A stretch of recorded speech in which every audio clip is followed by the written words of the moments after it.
Hey now, today we're going to take a look at Temporum from Rio Grande Games and designer Donald X Vaccarino. Now, that name should sound familiar because he is, of course, the designer of Dominion, which is one of the biggest smash mega hits of the last, 5 or 6 years it's been out? Yeah, maybe a little bit more, actually. Maybe it was like 2006, but in any event, it was a huge hit. He's had a couple of other games since then. Kingdom Builder, which I don't personally like, a lot of other people don't as well, but it really was a big hit for him. That was I believe, a Kenner Spiel des Jahres winner.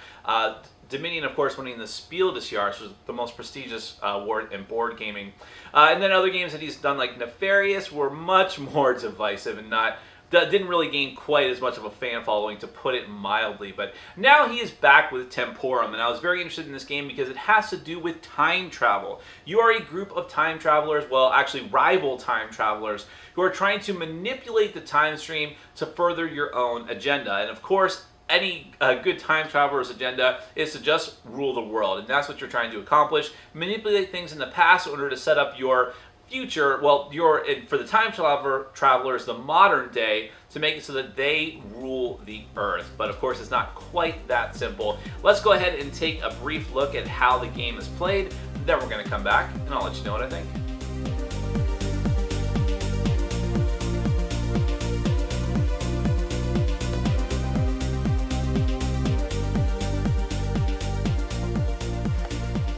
Alright, I'm going to give you a very brief overview of Temporum. This is a competitive game for 2 to 5 players where the goal is to gain control over time. Now, in gameplay terms, you're a bunch of time travelers, and you have these little crowns which represent control over the different time periods. So you have to be the first one to get all 10 of your crowns down into the 4th era on the game board along these tracks. If you're able to do that, you will immediately win the game, but of course that's a little bit easier said than done.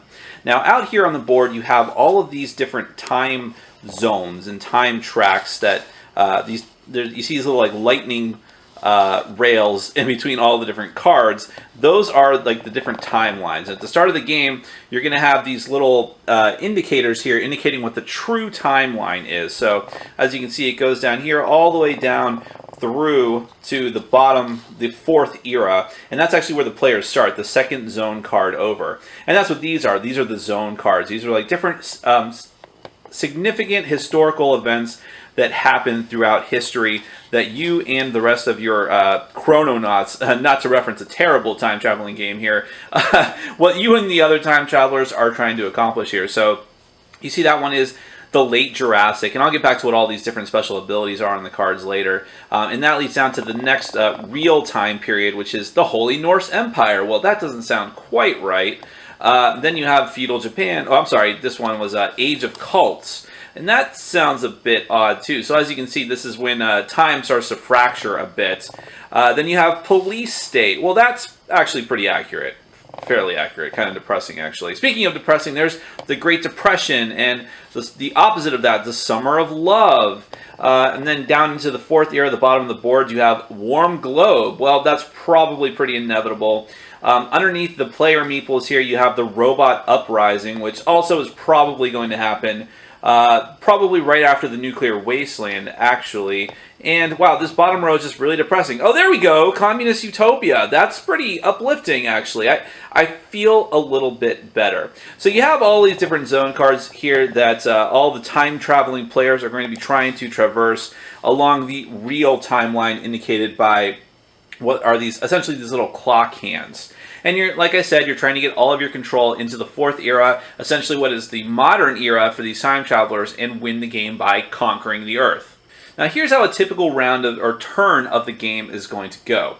The first thing you have the option of doing is changing the timeline. Now in the beginning of the game, no one's going to be able to do this because we all start off at the bottom, at essentially the end of the timeline. But on future turns, you'll be able to traverse up the timeline into different zones. And then you're going to be allowed to actually manipulate the time stream and switch these little clock hands over to a different time stream. By doing so, you're actually able to travel to different zone cards. So for instance, let's say if I'm here in the Great Depression, I can immediately switch over one of the arrows that's directly underneath me onto a new time stream. It's kind of hard to see the sort of faded out time streams there, but it is actually there. So First thing I do on my turn is switch this over to this, so therefore the Great Depression leads to a nuclear wasteland, and didn't we always know that? The next thing you can do on your turn is actually travel to another zone card. Traveling to a zone card is actually fairly easy. You just take your meeple and you can move to any other card that you want along the real timeline. So if this is what the real timeline is now, I can go either from Nuclear Wasteland, Holy Norse Empire, Late Jurassic, or I could even stay put where I am. I am not required to move.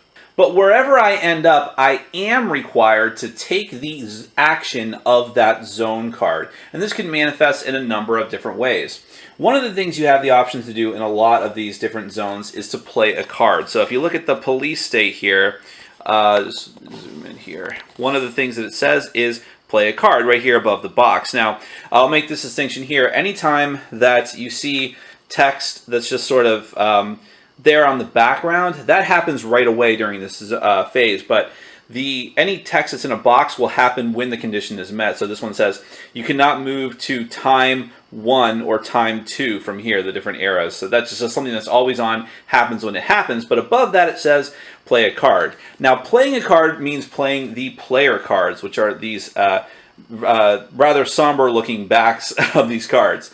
There's two different types of player cards that you get from the deck. You actually start the game with 2 of these, and then you'll also start with some money, by the way. I didn't quite mention that. You'll need money to score things in the game. Well, that's pretty much it. Just score, get points in the game, and move your crowns up.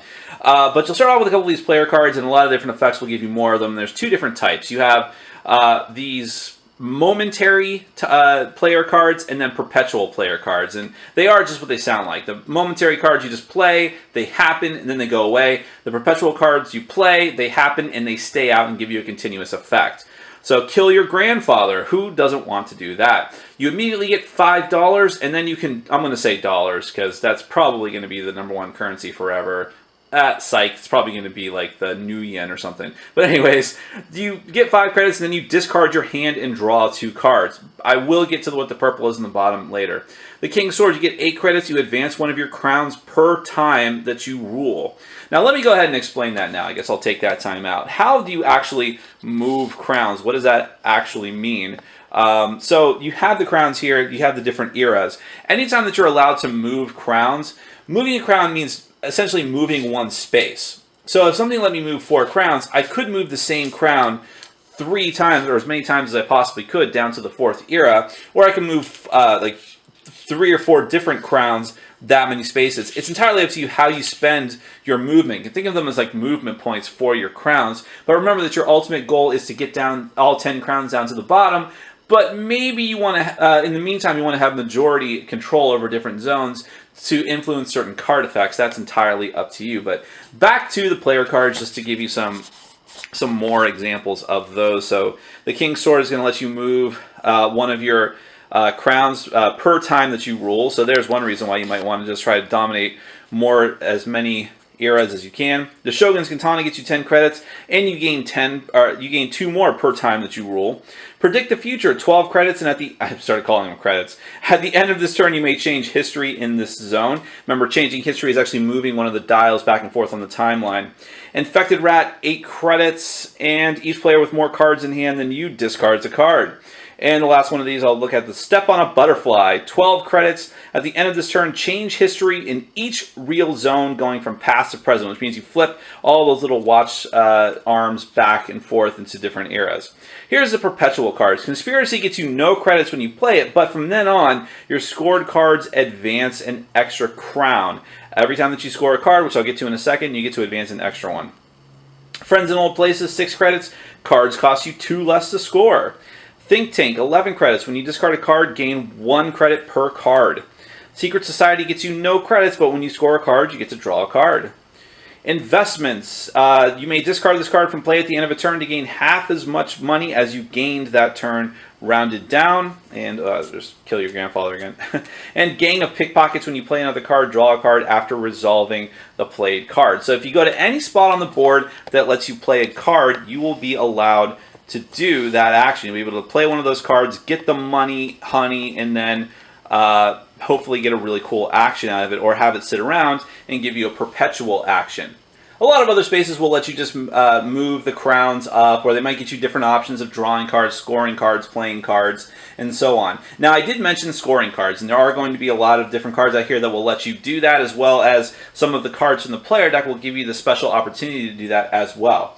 Scoring the cards means paying money in order to move your crowns up the track. Every player card has the potential to do it, although some of them give you better returns and dividends than others. They're all just a little bit different. So here we have the Gang of Pickpockets card.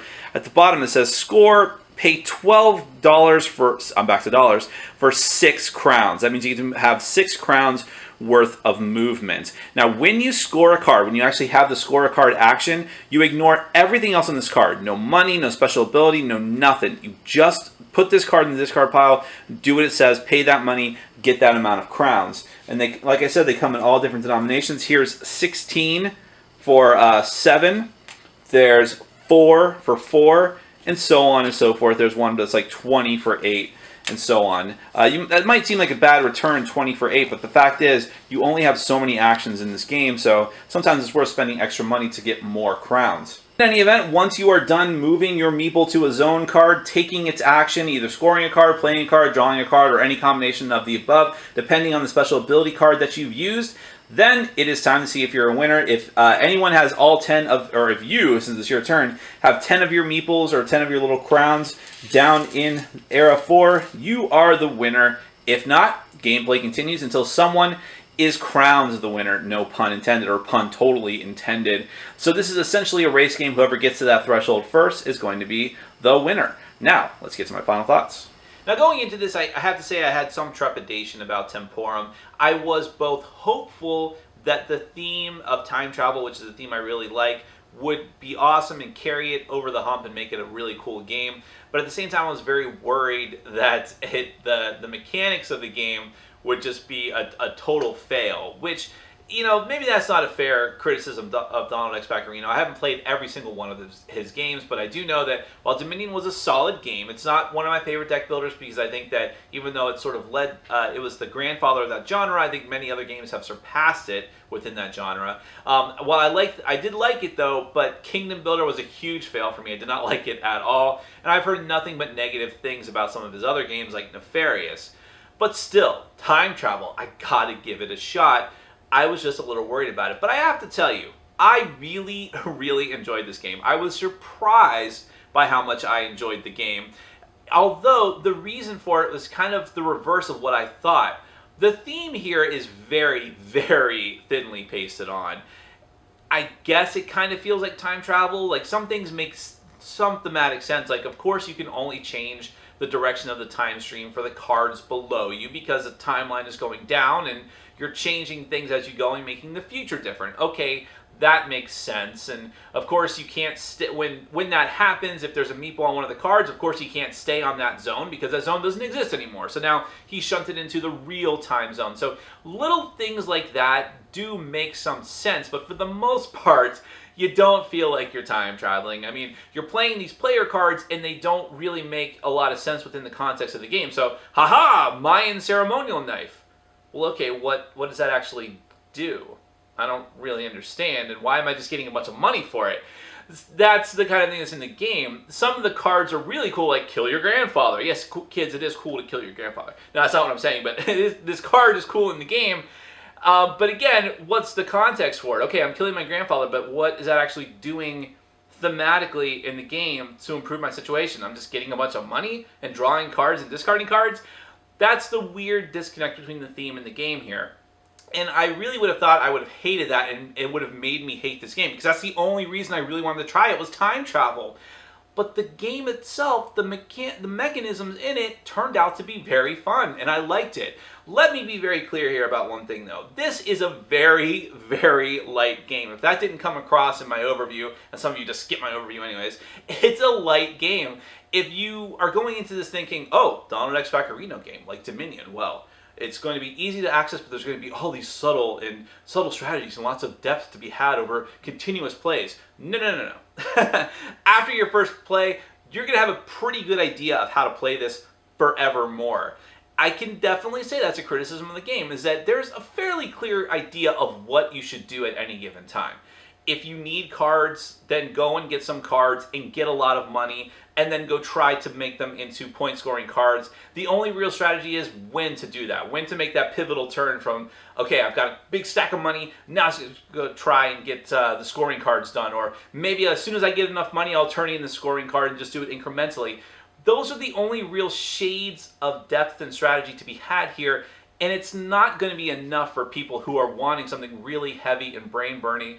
That's not really what this game is, but it's not necessarily to its detriment, at least not at all times, because it's a very accessible game. I don't know that I would call this a gateway game. Well, maybe I would. Maybe it is almost that light, but because it's easy to understand. You'll have this game up and running in 5 minutes, no problem. No problem whatsoever. Unless you're with a total group of board gaming noobs, you will have this up and running, and then you'll just be into it. The turns go quickly. It's a very fast game. The box says 35 minutes.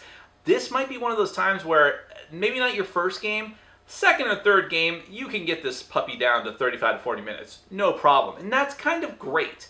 That's kind of the type of games I've been looking for, because I have a ton of games I've been playing lately that I've enjoyed a lot that are 2, 3, 4 hour games. It's nice to have one like this that feels like a meaty game in some ways, but goes a lot faster. Let's talk about some of the mechanics and what I like about them a bit. So first off, this is a bit of a race game in the sense that I have games that just take place over a certain amount of rounds, and whoever has the most points at the end is the winner, or there's some other sort of predetermined threshold. So a lot of deck builders say, these cards run out, the game ends, things like that, which can lead to some tension, but not quite like in a game like Temporum. I actually compare this to a bit like Euphoria and Viticulture, where there's this preset limit of points. As soon as someone gets to that, the game is going to be over. It's a subtle distinction, but I enjoy that aspect in games. So here it's the crowns going down the track and having all of your crowns out at the bottom. That adds even more tension because you actually see them running down the track. And you're like, oh man, he's got a lot here, and I don't know, it seems like he can get a lot of these here from this point to this point very quickly, depending on which card and he scores. So it adds a lot more tension to the game, and it really feels like much more of a race. And I've noticed that in the games that I've played, it can be very easy to have a situation where, depending on the number of players, 3, 4, or 5 players, that a majority of the players in the game will be within a turn of winning, and it's just someone who pulls just slightly ahead who's able to pull out the win. I can see people complaining about this too, because it leads to a situation where maybe not necessarily the clearly best player in the game is going to be the winner. It's just someone who drew the best cards, was lucky enough to draw the best cards more rapidly than the other players. But still, I like there being close scores, and I like the idea that, if I'd only been just a little bit quicker, I would have made it. So at least I felt engaged, like I had a shot the whole time. I think most games I've played of this, that's how everyone, or mostly everyone, felt, that they had a shot at winning, and I like that a lot.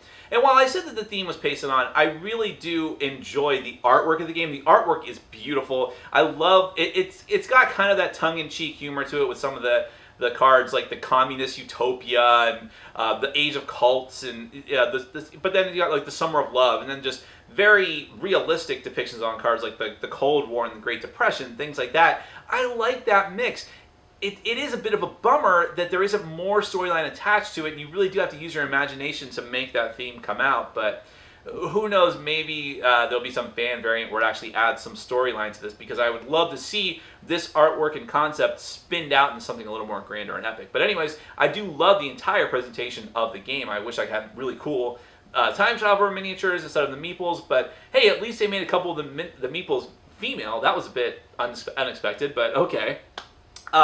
And the whole board looks beautiful as well, and everything's very simple and laid out and easy to understand. So that's a big hit there as far as I'm concerned. And the turn structure is very simple, but makes a lot of sense too. So you like I said already, you can change the time stream, and of course that'll block off certain time streams because they don't exist anymore. And movement is easy. You just go here, take the action. You have different types of actions you can do. There is a surprising amount of interaction because there's a lot of like screw you cards. There's a lot of everyone else that's in these zones, or everyone but you takes money hit or has to move back on the crown track. Knowing how to use those effectively, while at the same time not using them all the time because it's not putting you ahead that far. You may eventually need to take the risk and let someone else hit you with one of the screw you cards if you have a better action on another part of the timeline.